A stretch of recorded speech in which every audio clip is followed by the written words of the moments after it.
tomorrow, Jonathan, the Academy Awards announce the nominees. It's going to be early tomorrow morning, so we're going to have them by the time we do the show. We always look forward to these times of the year. I love this. Love this. Yeah. Love the day they announce the Oscars. That's coming tomorrow. So I've had a whole bunch of people asking me about, what do I think are going to be the 10? Yeah. The 10. The 10 movies that get the ultimate prize, a nomination for Best Picture at the Academy Awards.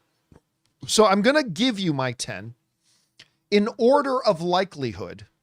So like number 1 is going to be the most likely to get the nomination all the way down to 10. Then I'm going to give you 3 outside shots, three other films that have a shot at it. All right. So we're going to start with this. The first film you're going to see get a nomination tomorrow for Best Picture is obviously One Battle After Another. And look, let's be honest. It's most likely going to win. I really don't see it not winning Best Picture. I mean, it's possible, yes, but I'm going to be really surprised if it doesn't. So take it to the bank. One Battle After Another is getting nominated for Best Picture. Secondly, although it pains me to say because I actually didn't like the film, but Marty Supreme is absolutely getting a nomination tomorrow.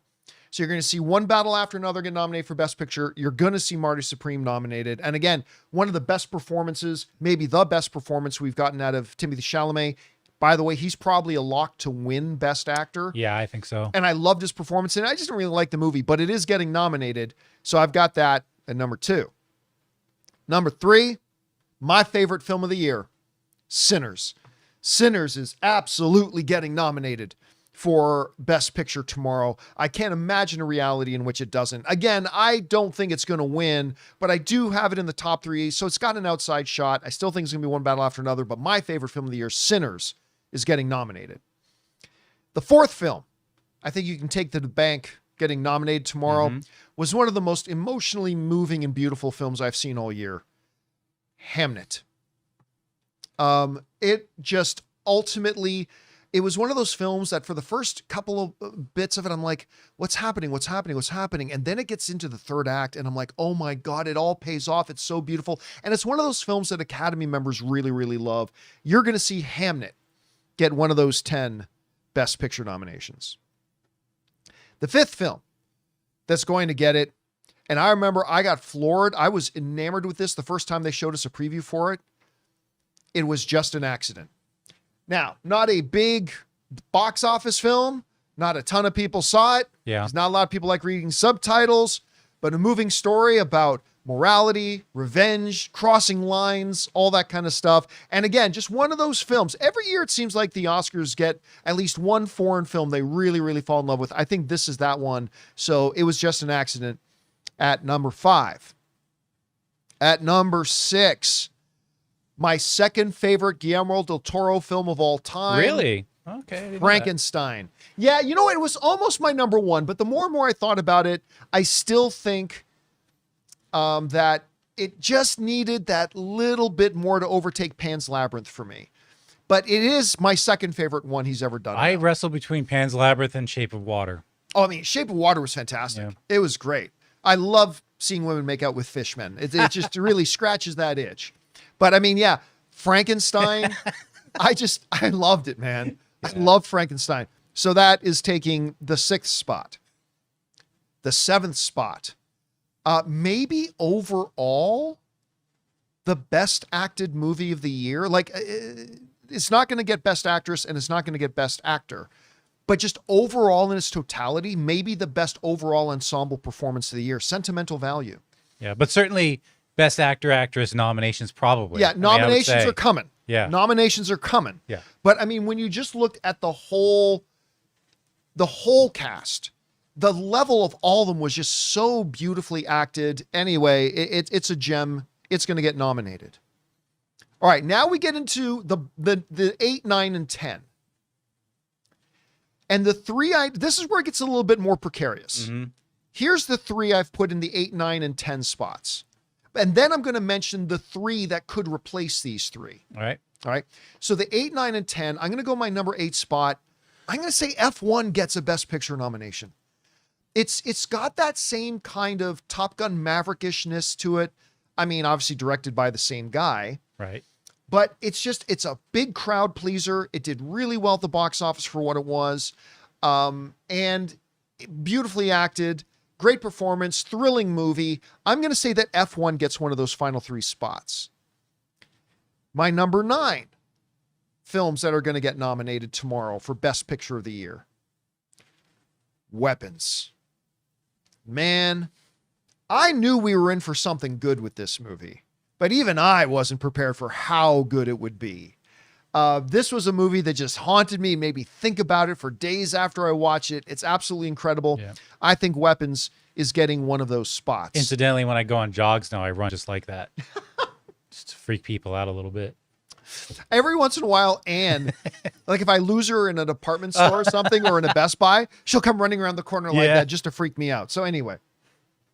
And then my last spot is going to be a movie I wasn't looking forward to, but it was such a big improvement over this team's last effort, Begonia. Again, this director and this lead actress, they knocked it out of the park with Poor Things. Love that film. I think that got Emma one of her Academy Awards. Mm-hmm. But then they followed it up with Kinds of Kindness. And look, I'll just say it. That movie sucked. That was a terrible movie. That was not an enjoyable experience watching that movie. So I thought it was a bit of a coin toss going into Begonia. Do I think it's like one of the top best films of the year? No. But do I think it can get that 10th spot? I do.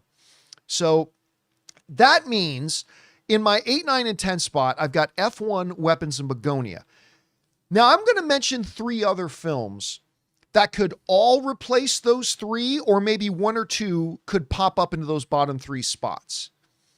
Those films are Train Dreams, which just got a lot of Golden Globe love.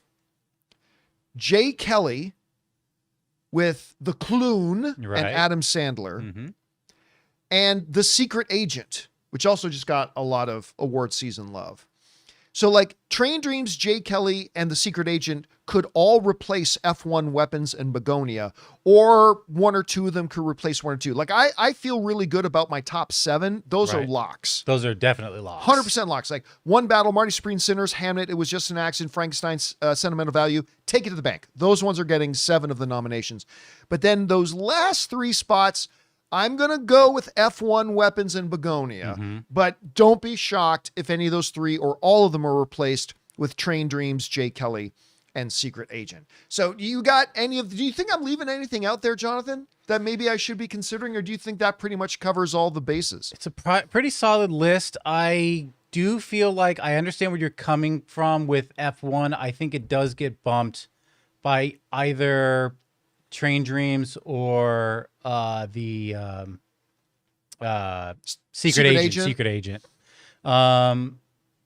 Here's kind of what I feel like, what I'd like to end up seeing. This one's Best Picture, One Battle After Another. Best Actor for Marty Supreme going to Timothée Chalamet. Oh yeah, for sure. And I want to see Best Director going to Ryan Coogler for Sinners. I would give it to Ryan Coogler, but I'm telling you, it's going to Anderson. So you think he's pulling both? I think it's going to win Best Picture. I don't think it's going to be a big Oscar sweep for it, but yeah, I think it's going to get Best Picture and Best Director. Although again, for me, my choices would be Ryan Coogler. I loved One Battle After Another. Don't get me wrong. I loved it. And I'll have no problem if it wins. But my personal votes would be for Sinners for Best Picture and for Ryan Coogler for Sinners. I think if there's a dark horse, okay, I'm kind of going off topic here, not in terms of Best Picture, but in terms of a Best Actor or Actress, the dark horse, it wouldn't be an upset because they were wonderful performances, would be, why am I drawing a blank on this one right here? Fanning? Yeah, Fanning. Oh, she's getting nominated.